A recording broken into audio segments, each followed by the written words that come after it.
Hi అండి, welcome back to our channel. ఈరోజు మన వీడియోలో కరాచీ హల్వాని ఈజీగా డిఫరెంట్గా ఎలా ప్రిపేర్ చేసుకోవాలో చూద్దామండి.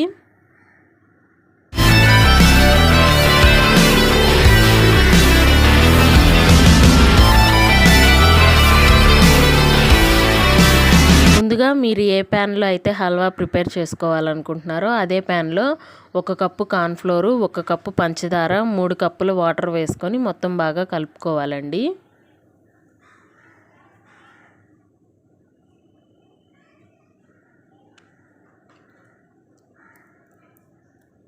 ఇలా షుగర్ మొత్తం కరిగిపోయేంత వరకు బాగా కలుపుకోవాలి. ఇలా కలుపుకొని పక్కన పెట్టుకొని ఇప్పుడు నేను డ్రై ఫ్రూట్స్ని కట్ చేసుకుంటున్నానండి. మీరు హల్వాని ఏ మౌల్డ్లో అయితే వేసుకోవాలనుకుంటున్నారో ఆ మౌల్డ్లో గ్లీ అప్లై చేసుకొని నేను డ్రై ఫ్రూట్స్ వేసి పక్కన పెట్టుకున్నానండి. ఇప్పుడు స్టవ్ వెలిగించుకొని మనం కలుపుకున్న కార్న్ఫ్లోర్ మిక్చర్ని స్టవ్ వెలిగించుకొని స్టవ్ మీద పెట్టుకోవాలండి. ఇది మనకు దగ్గర పడేంత వరకు కలుపుకుంటూ ఉండాలి మీడియం మంట మీద. ఇంత వాటరీగా ఉంది, చాలా టైం పడుతుంది అనుకోవాల్సిన పని లేదండి. 1 నిమిషం లోపే మనకి దగ్గర పడిపోతుంది. మీకు అది చూపించడం కోసమే నేను వీడియోని ఎక్కడ ఫార్వర్డ్ చేయకుండా తీసానండి దగ్గర పడేంత వరకు. చూసారు కదండి మనకి ఎంత త్వరగా దగ్గరకు వస్తుందో.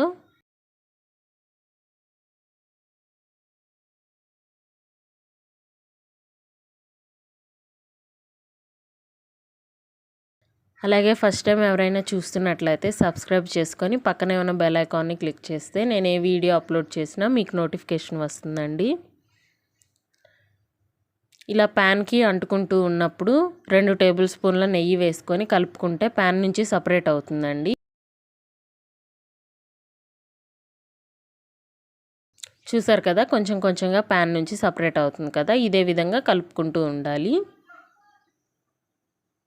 ఇలా కలుపుకున్న తర్వాత 2 కప్పుల పంచదార వేసుకోవాలండి. మనకి టోటల్గా 1 కప్పు కార్న్ఫ్లోర్కి 3 కప్స్ వాటరు, 3 కప్స్ పంచదార పడుతుందండి. పంచదార మొత్తం కరిగిపోయేంత వరకు బాగా కలుపుకోవాలి. ఇప్పుడు ఇంకొంచెం నెయ్యి వేసుకోవాలండి. ఒక 4 టేబుల్ స్పూన్స్ వరకు వేసుకోవచ్చు. మీరు నూనె అయినా వేసుకోవచ్చండి. నెయ్యి వేసుకుంటే మీకు టేస్ట్ అనేది పర్ఫెక్ట్గా వస్తుంది.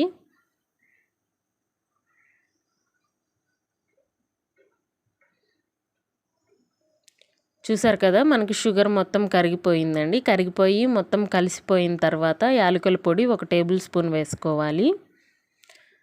యాలకుల పొడి మొత్తం బాగా కలిసిపోయేంత వరకు కలుపుకున్న తర్వాత yellow food colour, red food colour వేసుకొని బాగా కలుపుకోవాలండి.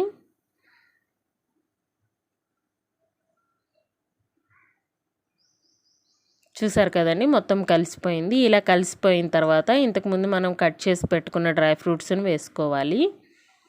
వేసుకొని ఇవి కూడా బాగా కలిసేంత వరకు కలుపుకోవాలి. ఇది కష్టం అనుకోకుండా మొత్తం కలుపుకుంటూ చేస్తూ ఉండాలండి. అప్పుడు మనకి టేస్టీగా వస్తుంది మనం అనుకున్న విధంగా.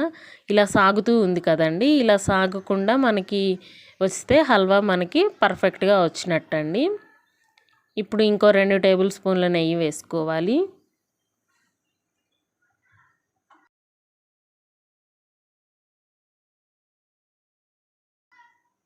ఇలా బాల్ లాగా చేసుకున్నప్పుడు మన ఫింగర్స్కి ఏమీ అంటుకోకుండా ఉంటే మనకి హల్వా పర్ఫెక్ట్గా వచ్చినట్టండి. చూసారు కదా సాగిపోకుండా వచ్చింది. ఈ స్టేజ్లో మనం స్టవ్ ఆఫ్ చేసుకోవాలి.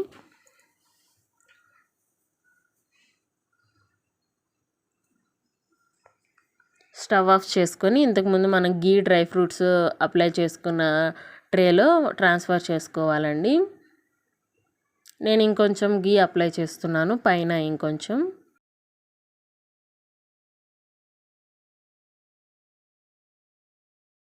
మనకి పర్ఫెక్ట్గా వస్తే ఈజీగా డీమోల్డ్ అయిపోతుందండి సాగిపోకుండా.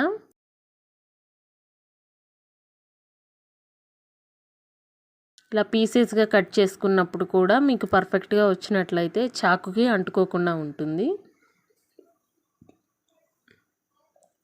చూసారు కదండి ఎంత కలర్ఫుల్గా ఉందో. ఒకసారి ట్రై చేసి మీకు ఎలా వచ్చిందో కింద కామెంట్ చేయండి.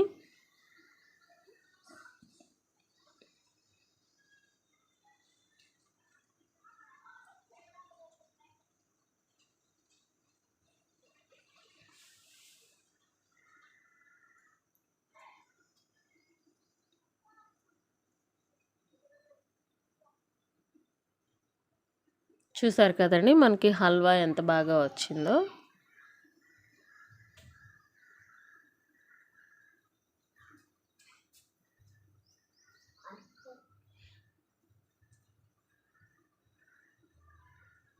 ఇప్పుడు నేను కొన్ని పీసెస్ని కోకోనట్ పౌడర్లో డిప్ చేసుకున్నానండి.